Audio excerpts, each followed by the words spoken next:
Salut les amis, j'espère que vous allez bien. On se retrouve pour Catch Actu avec au programme de l'émission d'aujourd'hui. On parlera de Brock Lesnar, on parlera de Twitch, de YouTube, pour terminer avec les Offers of Pain.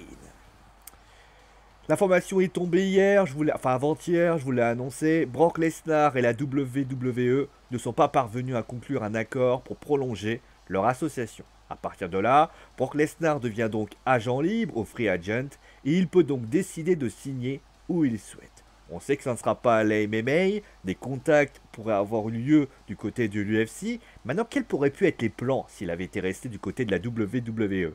Eh bien, Vince en personne aurait prévu un match revanche entre Drew McIntyre et Brock Lesnar à WrestleMania 37. Le Wrestling Observer Newsletter indique même que finalement ce serait plutôt Randy Orton qui récupérait cela, qui deviendrait donc le champion de la WWE.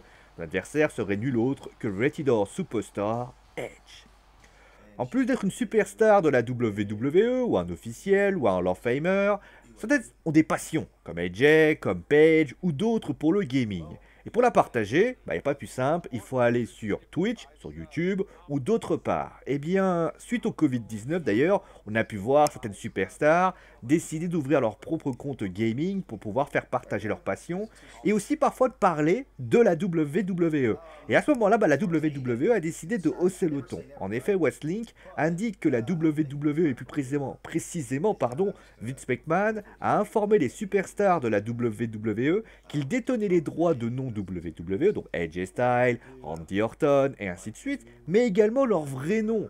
Et il a donc signifié à ces personnes qu'ils avaient 30 jours pour fermer leur compte, sous peine de sanctions. Alors, on ignore, on va dire la raison, mais encore une fois, ça pourrait tout simplement être lié au fait que parfois certaines propos, notamment AJ a d'ailleurs parlé de la WWE, pourraient avoir fait grincer des dents.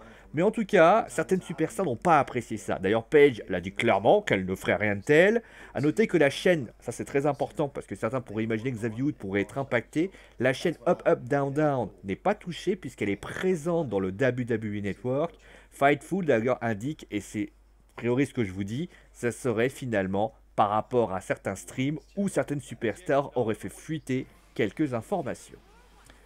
L'information est tombée hier soir, Akar et Rezar, The Offer of Pain, ne reviendront jamais aux côtés du Messiah de Raw, Seth Rollins. En effet, la WWE vient d'annoncer qu'elle mettait fin à leur contrat. Pour le moment, aucune raison n'a été évoquée.